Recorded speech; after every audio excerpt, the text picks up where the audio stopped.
आजपासून जगन्नाथपुरी रथयात्रेला सुरुवात होत आहे। भगवान जगन्नाथांचा भव्य उत्सव आज 16 जुलैपासून सुरू होतोय। आषाढ महिन्याच्या शुक्ल पक्षाच्या दुसऱ्या दिवशी ही रथयात्रा सुरू होते। हा दिवस ओडिशा आणि संपूर्ण देशासाठीच खूप विशेष आहे। जगन्नाथपुरी रथयात्रा ही हिंदू धर्मातील सर्वात प्राचीन आणि भव्य धार्मिक यात्रांपैकी एक मानली जाते। ओडिशातील पुरी येथे भगवान जगन्नाथ, भगवान बलभद्र आणि देवी सुभद्रा यांच्या रथयात्रेला लाखो भाविक उपस्थित राहतात। कारण जगन्नाथपुरी यात्रा केवळ धार्मिक उत्सव नाहीये, तर भक्ती, समर्पण, समानता, सेवा आणि मानवतेचा संदेश देणारी एक महत्त्वाची परंपरा आहे।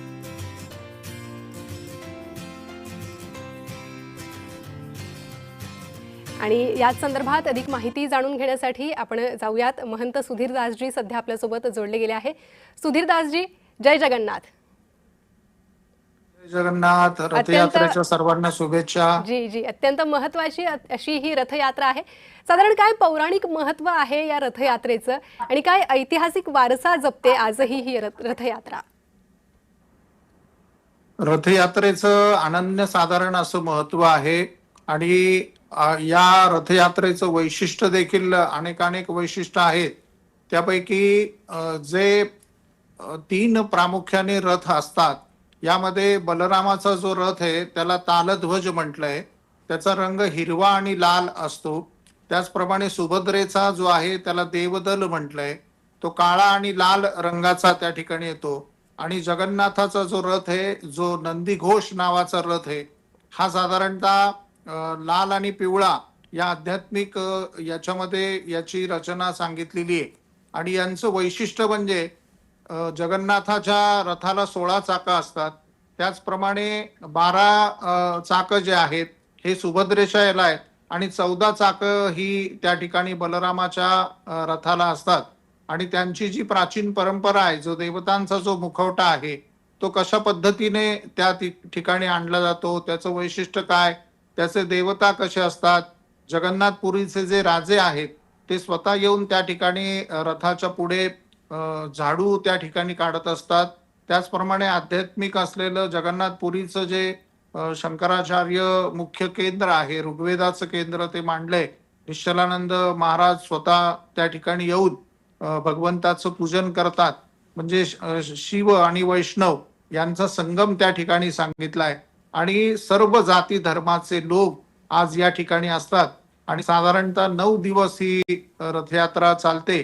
गुंडेच्या नावाच्या मंदिराच्या म्हणजे त्यांच्या जे मावशीचं घर मांडलंय त्या ठिकाणी ज्या वेळेला भगवान पोहोचतात, तर 9 दिवस भगवंताला रोज 56 भोग, 56 प्रकारचे मिष्टान्न आणि अन्य जे काही आपल्या भोजनाचे पदार्थ आहेत ते देवतांना त्या ठिकाणी दिले जातात।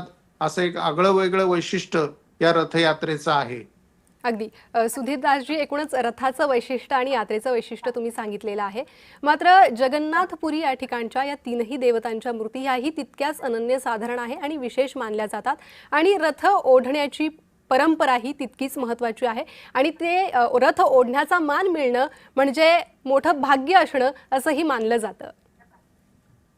हा जो रथाचा जो नाडा असतो त्याला वासुकी म्हटलेला आहे आणि तो रथ ओढला तर आपली सर्व पातके नाहीसी होतात अशी भाविकांची श्रद्धा असते।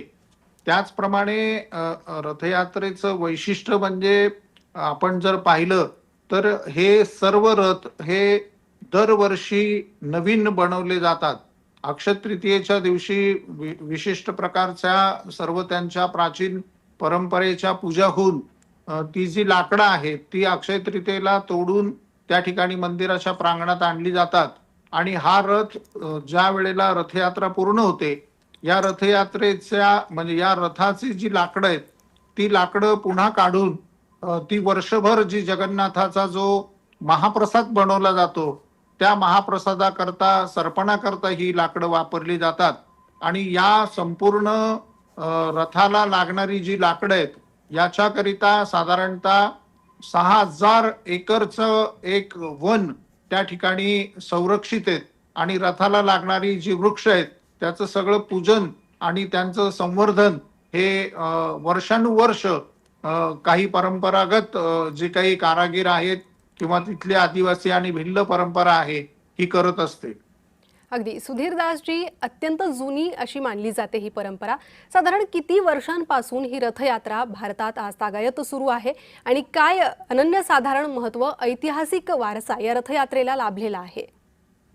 आता साधारणतः या रथयात्रेचा आपण जर कालखंड पाहायचा म्हटला तर तो थेट श्रीकृष्णांच्या कालखंडापर्यंत जातो. म्हणजे साधारणतः 5,500 वर्षाची प्राचीन परंपरा त्या ठिकाणी मांडली जाते. आणि विद्यमान जे रथ आहे किंवा विद्यमान जी जगन्नाथपुरीची रथयात्रा आहे त्याचं आणि मराठा शासकांचं देखील मोठं वैशिष्ट्य आहे. ज्या वेळेला भोसले घराण्यांनी म्हणजे पेशव्यांच्या कालखंडामध्ये ज्या वेळेला हा संपूर्ण परिसर आपल्या मराठ्यांनी जिंकला होता त्यावेळेला ही रथयात्रा काही कालाकरता बंद झालेली होती मुस्लिम शासकांमुळे. त्यामुळे महाराष्ट्राचा आणि या जगन्नाथपुरीच्या रथयात्रेचं देखील अत्यंत अनन्यसाधारण असं महत्व आहे. नागपूरकर भोसल्यांनी पुन्हा या रथयात्रेला चालना दिली होती असाही इतिहास सांगितला जातो.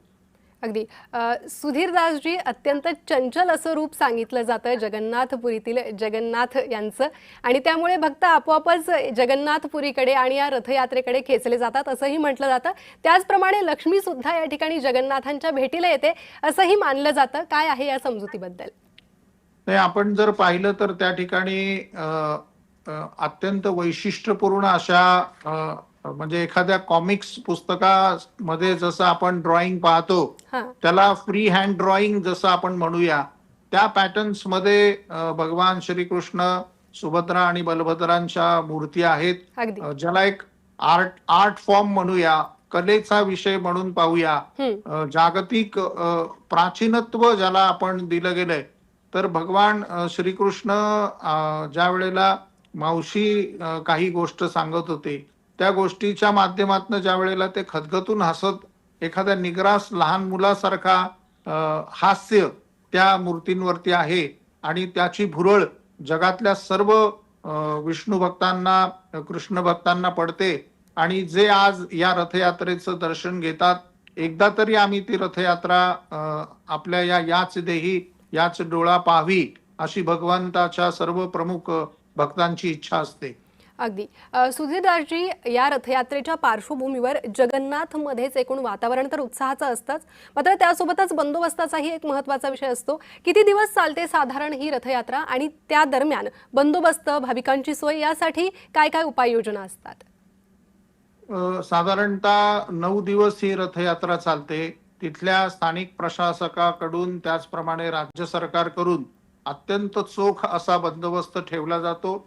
आज ज्या वेळेला अशा पद्धतीचे धार्मिक उत्सव असतात त्यावेळेला सर्वात प्रमुख ताण हा तिथल्या राज्य सरकारच्या प्रशासनावरती, पोलिसांवरती आणि यंत्रणेवरती येतो. परंतु अत्यंत चोख अशी व्यवस्था तिथे ठेवलेली असते.